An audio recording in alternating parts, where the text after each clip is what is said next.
축복하며 기도하옵나이다. 아멘. 자, 함께 보실 말씀 에스겔 47장입니다. 에스겔서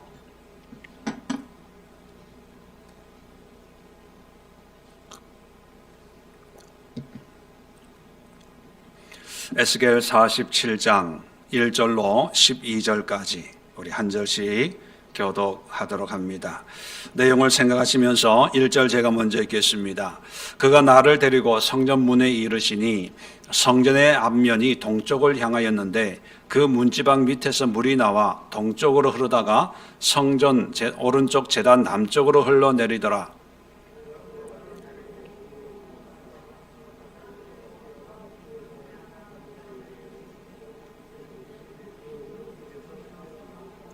그 사람이 손에 줄을 잡고 동쪽으로 나아가며 천척을 측량한 후에 내게 그 물을 건너게 하시니 물이 발목에 오르더니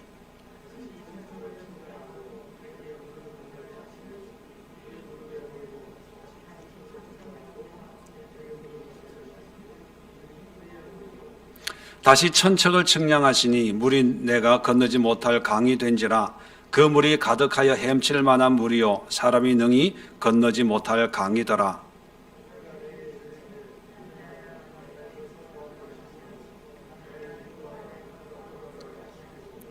내가 돌아가니 강 좌우편에 나무가 심이 많더라.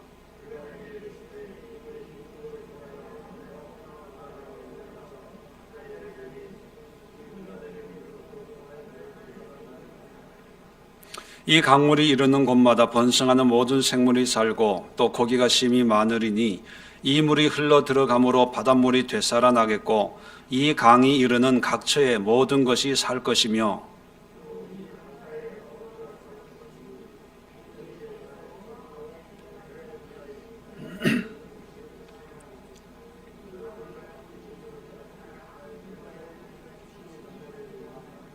그 진벌과 갯벌은 되살아나지 못하고 소금 땅이 될 것이며 각종 먹을 과실나무가 자라서 그 잎이 시들지 아니하며 열매가 끊이지 아니하고 달마다 새 열매를 맺으리니 그 물이 성소를 통하여 나옴이라. 그 열매는 먹을만 하고 그 잎사귀는 약재로가 되리라. 아멘. 자, 오늘 에스겔 47장 오늘 1절로 12절의 말씀을 통해서 이런 성도가 되게 하소서, 그런 제목으로 기도하는 시간을 가지려고 합니다. 이제 에스겔을 통해서 말씀하시는 하나님의 그 말씀의 의미가 더 분명하게 결론을 맺고 있습니다. 늘 말씀드리지만 지금 이 상황은 예루살렘은 무너지고 나라는 망하고 민족들은 뿔뿔이 흩어지고 또 지도자들, 똑똑하다고 하는 사람들은 바벨론 포로로 끌려가서 20년, 30년 세월을 기약 없는 나날들을 포로 수용소에서 또 바벨론 이방인 땅에서 흩어져서 살고 있는 그런 비참한 현실이고 상황입니다.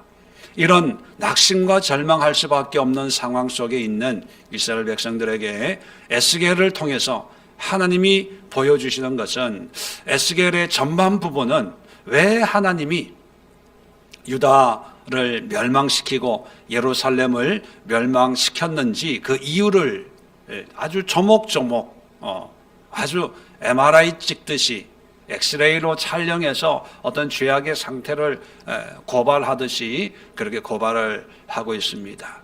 이제 중반을 넘어서 이제 후반으로 오면 하나님의 은혜의 회복을 약속하고 있습니다.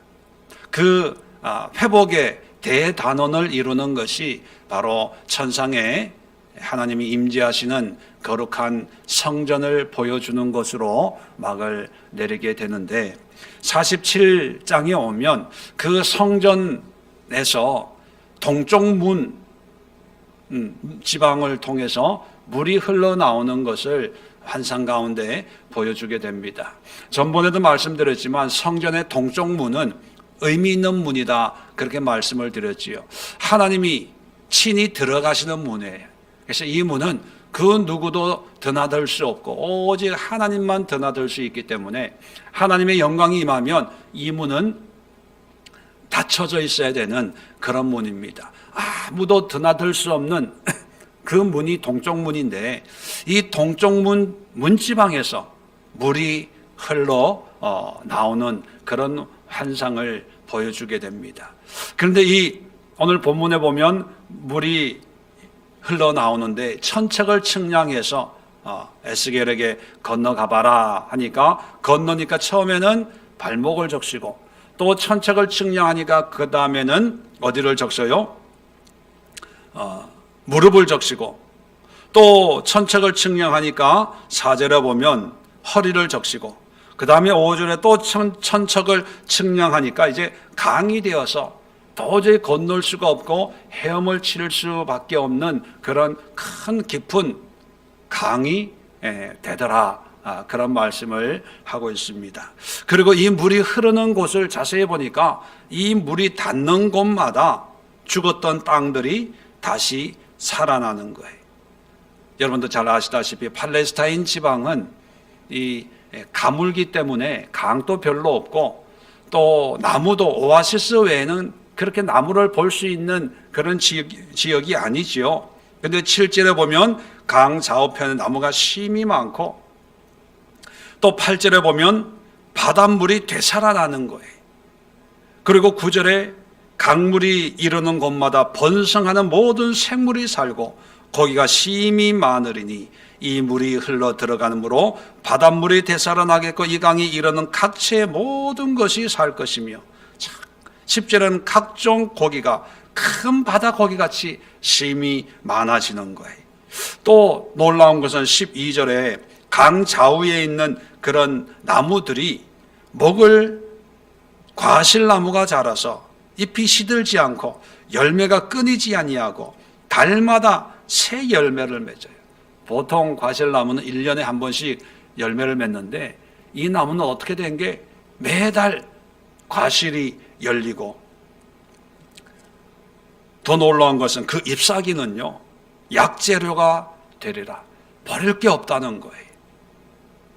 허튼 것이 없는 다 필요한 다 소중한 그런 은혜의 열매들이 맺히게 될 거다 이렇게 말씀을 하고 있습니다. 이런 환상을 통해서 궁극적으로 하나님이 이스라엘 백성들과 오늘 저와 여러분들에게 주시는 하나님의 은혜는 뭘까요? 낙심하지 말라는 거예요. 현실의 문제에 두려워하지 말라는 거예요.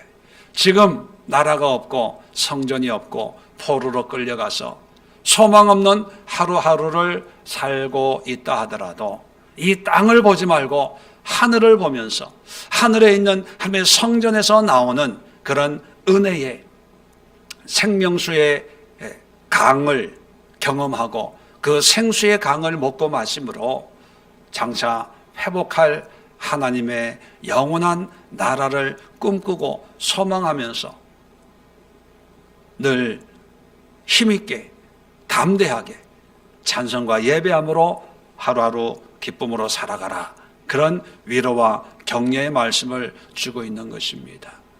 그래서 이런 에스겔을 통해서 하나님이 지금은 포로 수용소에 있지만 그러나 너희들은 내가 다시 회복시켜 줄 거니까 너희들은 이런 성도가 됐으면 좋겠다.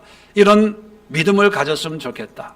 이런 소망을 가지고 믿음으로 하루하루 한 걸음 한 걸음 나아갔으면 좋겠다 하는 하나님의 마음, 하나님의 바람이 이 환상 가운데 있다는 것이죠.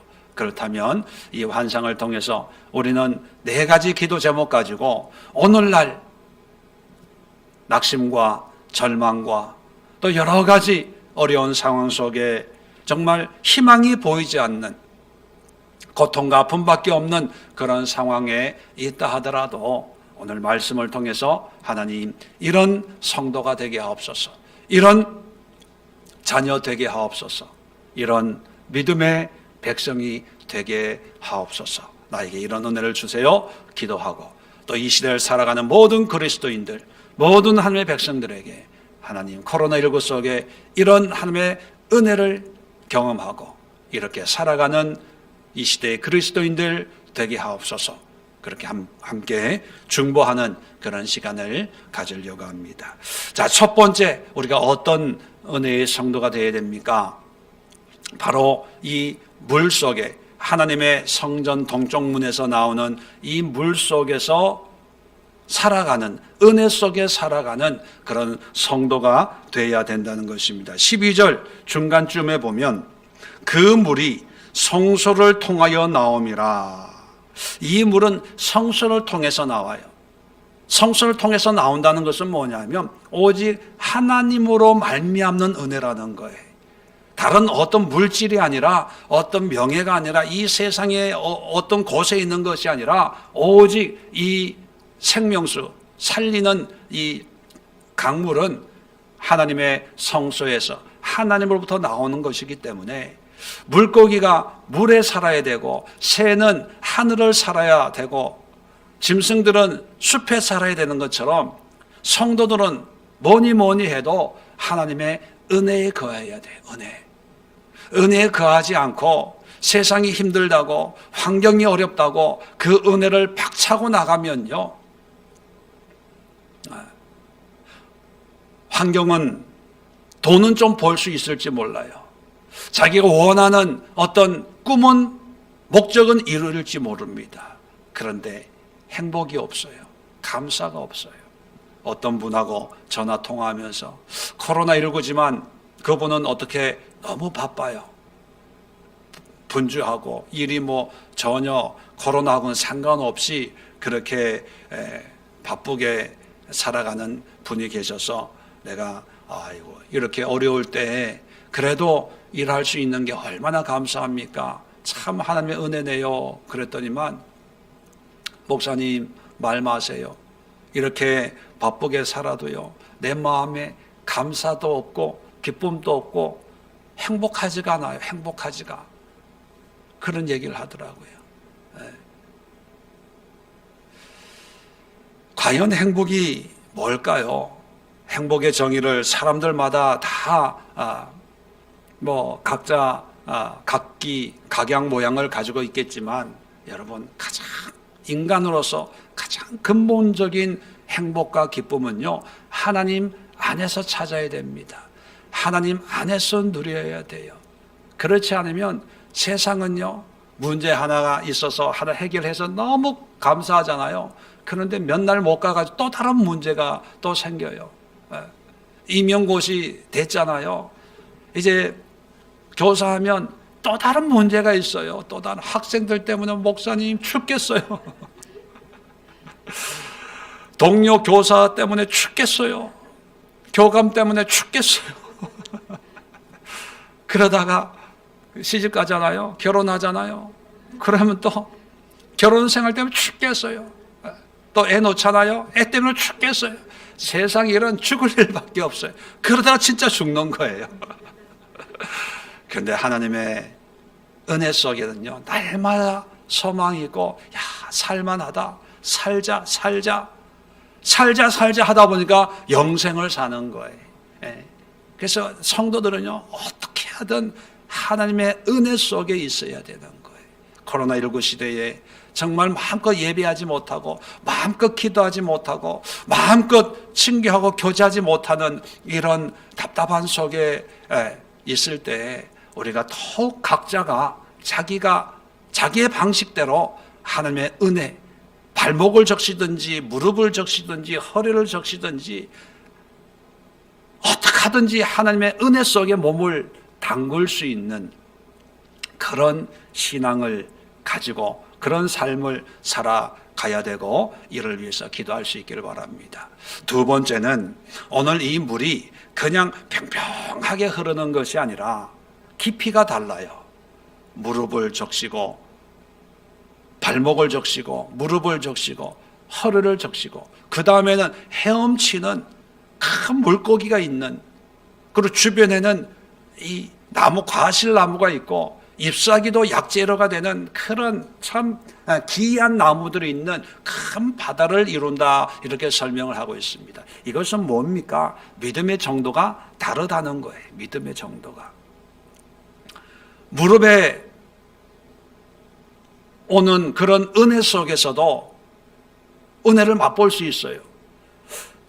발목을 적시는 그 은혜 속에서도 은혜를 경험할 수 있어요. 허리를 적시는 물 속에서도 은혜의 깊이를 경험하고 체험하고 감사할 수 있어요. 큰 바다의 은혜도 마찬가지입니다. 그런데 문제는 뭐냐 하면 발목과 무릎과 허리와 깊은 은혜는 똑같은 은혜예요. 물속에. 그런데 의미가 달라요. 맛이 다르다고 표현해야 될까요? 은혜의 깊이에 따라서 믿음의 정도가 달라요. 체험하는 게 달라요. 물론 얘기는 할 수 있어요. 동쪽 문에서 나오는 물에 야, 발을 담그니까 참 너무 시원하고 좋다. 그죠? 그 물에 세수하니까 너무 시원하고 좋더라. 허리에 오는 물에도 야, 너무 좋더라. 그런데 큰 바다 속에 물고기들이 우글우글하는 그런 은혜 속에서 경험하는 하나님의 은혜의 깊이나 정도는 비교할 게 아니에요. 그래서 이 시간 두 번째 기도해야 될 건 뭐냐면 하나님의 은혜 속에 거하긴 거하는데 이제 거하는 것으로 만족하지 말고 깊은 은혜를 체험할 수 있도록. 아유, 목사님 나도 다 해봤어요. 아유, 그거 처녀 때요. 뭐 옛날에 나도 열심히 했어요. 근데 요즘 피곤해요. 지쳤어요. 여러분, 발목을 적시는 은혜도 은혜예요. 근데 그것으로 만족해서는 안 된다는 것입니다. 깊은 은혜 속에 들어가면 정말 지금까지 상상도 못했던 그런 하나님의 또 다른 역사들을 경험할 수가 있어요. 그런 하나님의 역사를 경험해야지 발목 한번 적시고 그걸로 평생을 울고 먹어요. 옛날에 내가 기도했더니만 하나님이 이런 은혜 주시고 무릎팍까지 오는 은혜 한번 경험하고요. 평생 그것만 간증하고 돌아다녀요. 그게 소위 직분자들이고 교인들이고 봉사자들이고 오랫동안 몇십 년 모태신앙 가지고 있던 그런 사람들의 일반적인 모습들이에요. 우리가 이 시간 기도해야 될 것은 내가 경험한 은혜에 만족하지 말고 더 깊은 곳으로 갈 수 있도록 더 큰 하나님의 은혜를 경험할 수 있도록 깊어지는 은혜를 경험하도록 하나님 힘을 주시고 믿음을 주시고 도전하게 하옵소서. 두 번째 기도 드리도록 하겠습니다.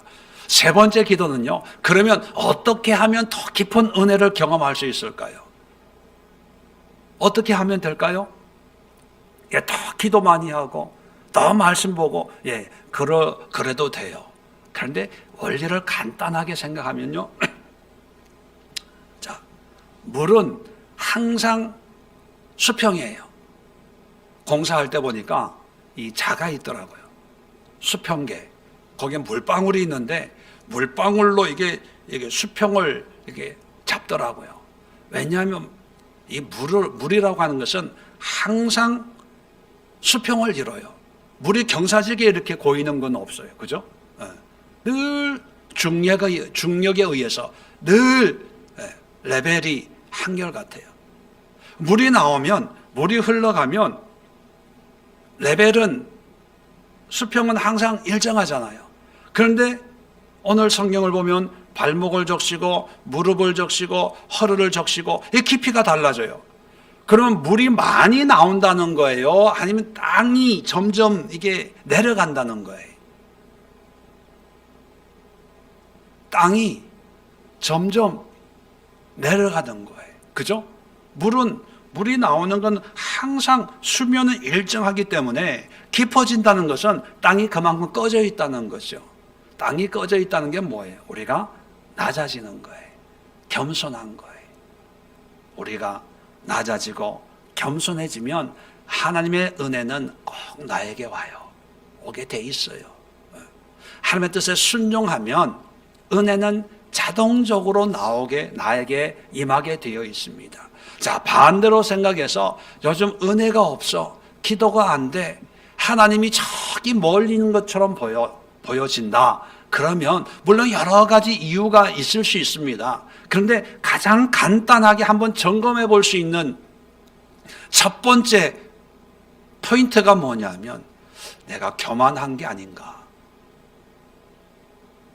내가 나만 생각하고 하나님의 말씀대로 이웃을 나보다 낫게 여기고 내가 그들을 섬기고 그들 밑에 있는 그런 생활이 부족하지 않을까 한번 점검해 볼 수 있어야 된다는 거예요. 세 번째 기도가 뭐냐면 겸손과 섬김의 열매가 맺는 그런 성도들이 되어야 됩니다. 마지막으로 네 번째 우리가 기도해야 될 것은요, 이 물이 최종적으로 고이는 곳은 큰 바다입니다. 그 바다에 많은 물고기들이 살고 이 물이 흐르는 곳마다 죽었던 땅이 다시 살아나는 그런 역사들이 일어나지요. 하나님의 은혜는 살리는 역사예요. 구원하는 역사죠. 그렇다면 하나님의 은혜를 받은 우리는 물론 우리 자신이 구원을 받아요. 우리가 살아요. 영적으로. 육적으로도 살고 치료받고. 그런데 이것이 우리로만 나에게만 해당되는 것이 아니라 물은 흘러가거든요. 흘러가면 나를 통해서 나를 살리고 또 더 깊은 은혜로 흘러가서 우리 주변을 살리는 거예요. 우리 주변을. 이번 주 주일 설교도 어제 제가 그런 말씀을 드렸습니다. 최종 목적은 우리가 수고하고 애쓰는 최종 목적은 뭐냐면 다른 사람들에게 복음을 전하고 구원을 주는 그런 일을 하기 위해서 우리는 수고를 해야 된다. 그렇게 말씀을 드렸어요. 그러면 우리 믿는 사람들이 해야 될 일이 뭐냐면 내가 예수를 믿음으로 자동적으로 내가 구원을 받고 그로 인해서 또 다른 사람들을 구하는 은혜의 통로가 되어야 돼요. 은혜의 전달자가 되어야 되는 거예요. 그런데 사람들은 요즘 사람은 이기적이 돼서 나만 예배드리고 나만 기도하면 되고 내가 응답받고 내가 감동받으면 돼. 그것이 신앙생활이라고 생각합니다. 그래서 사람들은요 그렇게 신앙생활하는 사람들을 보면서 상처받아요. 왜? 늘 자기 중심적이니까. 주변은 안 돌아보니까. 늘 힘들어. 늘 배고파. 늘 어려워.